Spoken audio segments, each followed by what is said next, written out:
Olá, bom dia. Tudo bem? Esta é a nossa segunda videoaula e o nosso assunto hoje é o resumo. O resumo de um artigo, aliás, os alunos por vezes estranham, né? Quando a gente comenta que no artigo nós fazemos o resumo antes de elaborar a pesquisa e de elaborar o artigo. Ah, professor, como é que pode fazer um resumo antes do trabalho estar pronto? Mas num artigo acadêmico é assim que funciona. Normalmente fazemos o resumo antes. Bom, mas vamos falar da estrutura do resumo. O resumo, basicamente, ele tem que ter alguns passos, que é uma forma de padronizar e de colocar determinadas regras, parâmetros, para que seja entendido como resumo. Inicialmente, nós fazemos o quê? Fazemos uma contextualização e o estabelecimento do objetivo geral no resumo. Por exemplo, este estudo tem por objetivo analisar e refletir sobre alguns possíveis e significativos impactos sociais provocados pela quarta revolução industrial, que já desponta no início do século XXI. Neste resumo, eu já coloco, dentro da mesma frase, o objetivo geral, que é analisar e refletir sobre alguns possíveis e significativos impactos sociais provocados pela quarta revolução industrial, que já desponta no início do século XXI. Contextualização. Então aqui tem uma introdução já contendo objetivo geral e contextualização. Depois, arcabouço teórico. O que vem a ser isso? Ou referencial teórico, ou autores de base. O arcabouço teórico nada mais é do que um conjunto de autores que darão a sustentação, que serão a base da sua pesquisa. Serão os autores principais, aqueles mais importantes. Portanto, na escolha desses autores, você deve procurar saber, primeiro, o peso deles enquanto cientistas, a importância deles dentro desse tema estudado, desse tema pesquisado. Verificar a formação, a origem desse autor. Quais as obras, né? Autor com uma obra só não pode ser considerado um autor de referência, com algumas exceções, né? Mas, via de regra, ele tem várias obras publicadas sobre o tema. Depois, ele é citado, muitas vezes, por outros trabalhos que também pesquisam este tema. Então, tem que ser alguém de peso, de relevância dentro desse assunto que você está pesquisando. No artigo, colocamos aí pelo menos dois, três autores de base. Nunca um só, né?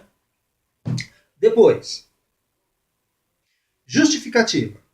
A justificativa é o que leva você a acreditar que este trabalho que você está fazendo, essa pesquisa, é importante. Ela se justifica por quê? Sei lá, por exemplo, este trabalho se justifica pela importância de servir de base de estudos para alunos do ensino superior. Então você achou que por esse motivo a sua pesquisa será importante, terá relevância.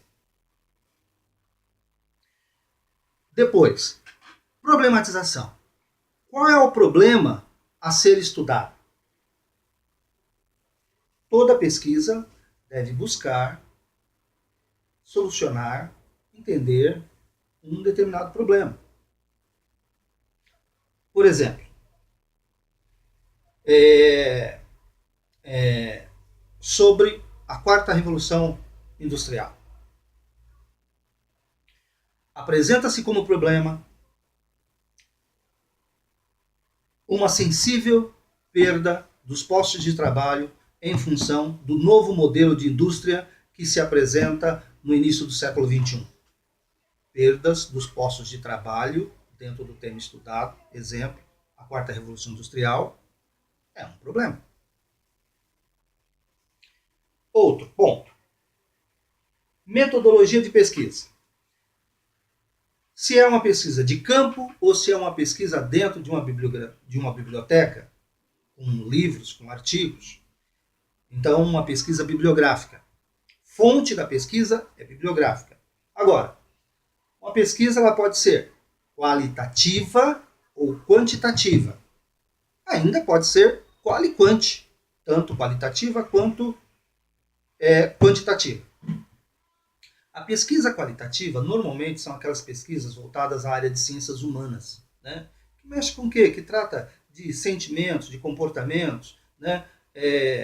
De atitudes das pessoas dentro ou das organizações ou na sociedade. A qualitativa são aquelas pesquisas voltadas mais às áreas de exatas, onde você vai fazer tabulação, quantificação, né? Vai utilizar de numeração, vai utilizar de percentuais, por exemplo, vai fazer um questionário, vai fazer tabulação, vai fazer a contagem de determinada coisa. Então, ela se caracteriza como quantitativa. Para cada modelo de pesquisa, você precisa colocar também um autor que explica o que é esse tipo de pesquisa. Outro ponto importante.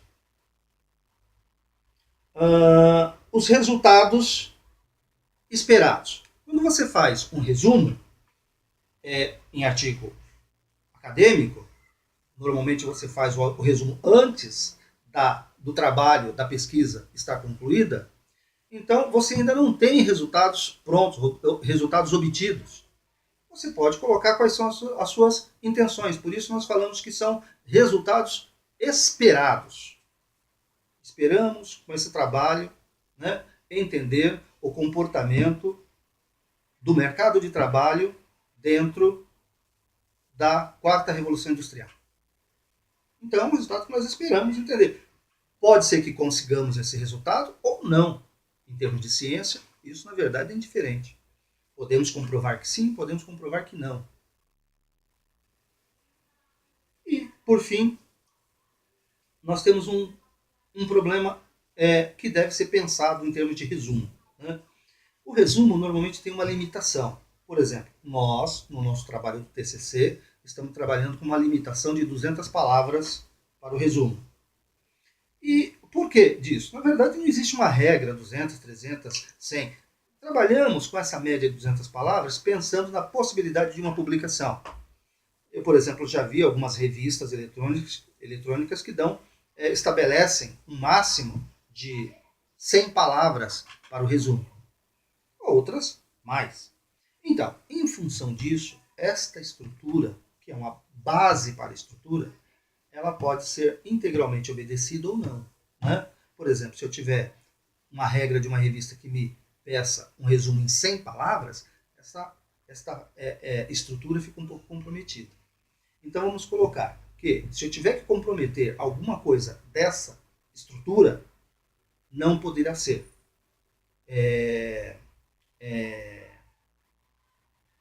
a justificativa, a problematização e metodologia de pesquisa. Sim, e algo que eu ia esquecendo de comentar, que também é importante, não pode deixar de existir no resumo, que são os objetivos específicos. Falamos do objetivo geral e são os objetivos específicos, pelo menos 3. Então, a sua pesquisa tem que objetivar pelo menos 3 entendimentos neste estudo. Então, temos como objetivos específicos 1, sempre no verbo, né, que é uma ação, compreender. 2, analisar.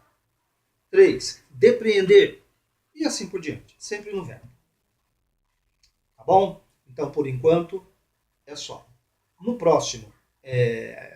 Na próxima videoaula, vamos falar um pouco sobre a estrutura da introdução. Tá bom? Abraço.